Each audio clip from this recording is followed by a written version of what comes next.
Puss in Boots.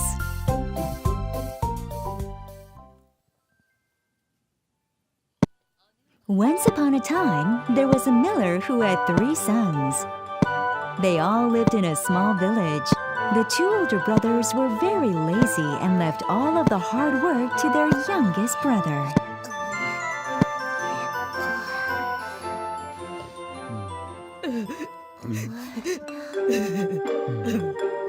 When their father passed away, he left them the old mill, a donkey, and a cat. It was up to them to decide how they would share their inheritance.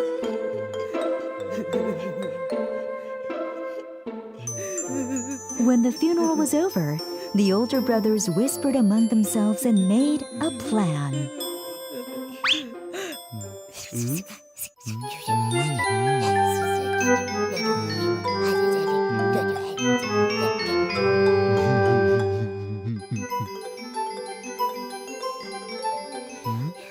Come here. We have made a decision. We are going to take the mill and donkey. You can take this useless cat and go make your own way in the world. The youngest brother was left with no choice, so he did as he was told.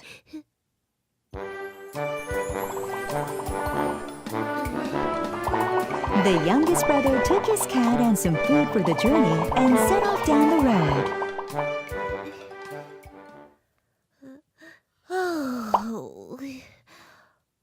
What are you good for, Puss? How will I make a living? Don't despair, Master. Just give me a sturdy pair of boots and a large sack, and I will take care of the rest. A sack and a pair of boots? The youngest brother couldn't imagine why his cat needed a sack and a pair of boots, but he brought them anyway.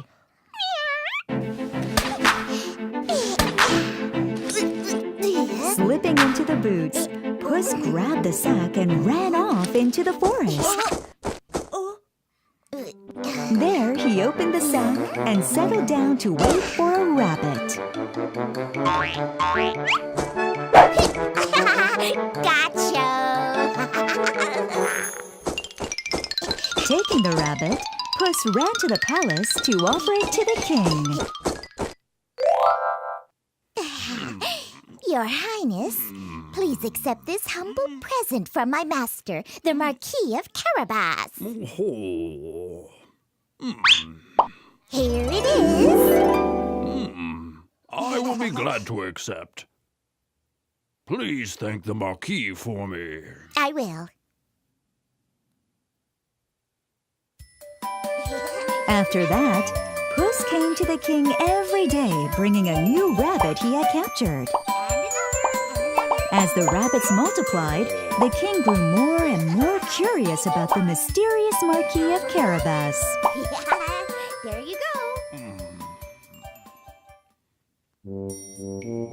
One day, Puss overheard that the king was planning a picnic by the river with his daughter, the princess. This gave him a brilliant new idea, and he ran back to his master to prepare him. Master, jump into the river and take a bath. What? But I don't need a bath.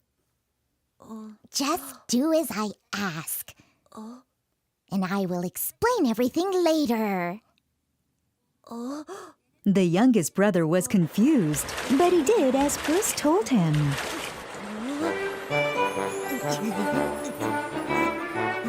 When he saw the king's carriage approaching, Puss began to shout at the top of his voice. Help! Help! The Marquis of Carabas is drowning! Help! The Marquis! The Marquis of Carabas! The king was surprised as he recognized the name immediately. The Marquis of Carabas? We must help him right away! The king sent his servants into the water to rescue the Marquis. Oh, what a misfortune. Oh, Your Highness. Someone has stolen the Marquis of Carabas's clothes. Of course, this was a lie, and Puss had hidden the clothes away himself. The youngest brother held his tongue and let Puss speak for him. The king felt sorry for the Marquis's plight and called his servants. Go and bring some clothes for the Marquis of Carabas. Yes, sir. When the youngest brother dressed himself in the new clothes, he looked so elegant and glittery that he felt just like a real marquis. Those clothes suit you well. Come with me in my carriage and I will escort you safely to your castle.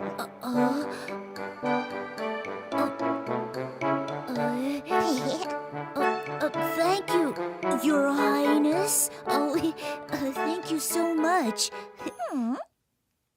The youngest brother was very nervous because he didn't have a home, much less a castle. Trust me, Master, and get into the carriage. Everything will be taken care of. Puss ran up the road ahead of the king's carriage until he reached a large wheat field that belonged to a horrible ogre. He stopped and called out to the peasants who were gathering wheat. Good peasants, lend me your ears. If you will help me, I will rid you of the ogre. So please help me. Surprised, the peasants gathered to listen. Tell us, what do you want us to do? When the king's carriage comes down this road, the king will ask you who this land belongs to. Answer him that it belongs to the Marquis of Carabas. Okay? Having settled that, Puss hurried off in the direction of the ogre's castle. When the king's carriage passed the wheat field,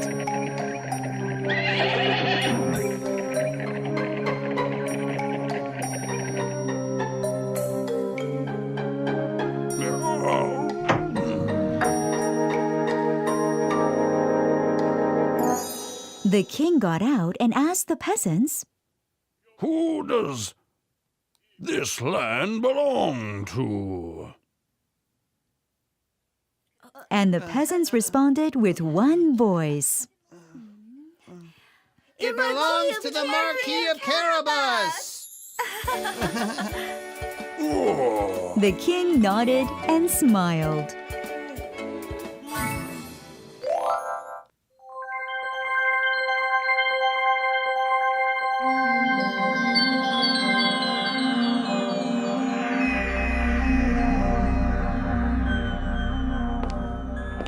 Meanwhile, Puss arrived at the ogre's castle and went inside. Greetings, sir. Who are you? I serve the noble Marquis of Carabas.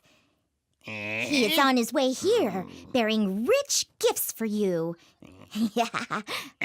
Is that so? It is. It is true that you possess great magical powers. What? Do you dare to doubt my powers, insignificant worm? I just hope to have the honor of seeing it for myself. I heard that you can transform into any animal. A piece of cake. Watch and tremble. Ha.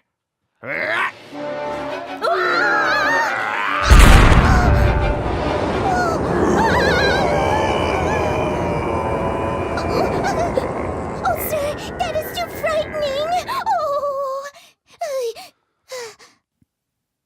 The ogre came back to his original form. How did you like that? Do you doubt my powers now?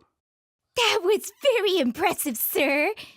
But I am sure you could never turn into a small animal, like a mouse. What?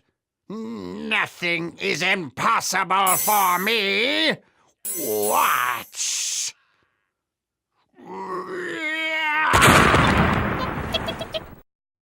With those words, the ogre transformed himself into a tiny mouse. Quick as a flash, Puss pounced and captured him.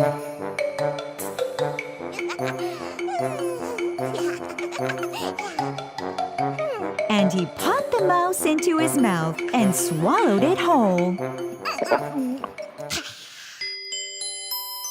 Just at that moment, the king entered the castle. The Marquis of Carabas welcomes you to his castle. The king and the princess were stunned by the beauty and splendor of the castle. Marquis, your castle is indeed grand and your lands are prosperous. Would you accept my daughter's hand in marriage?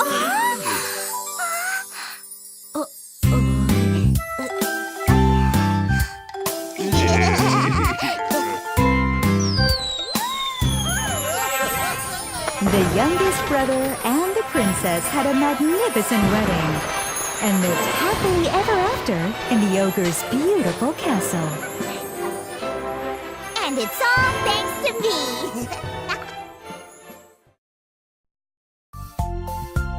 Aladdin and the Magic Lamp. The Little Prince.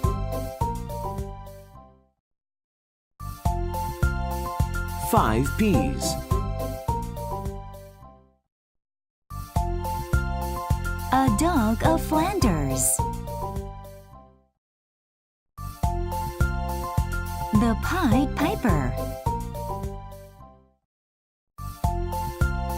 The Country Mouse and the City Mouse. The Snow Queen.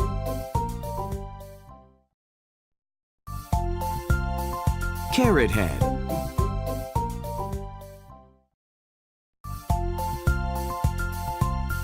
Pinocchio.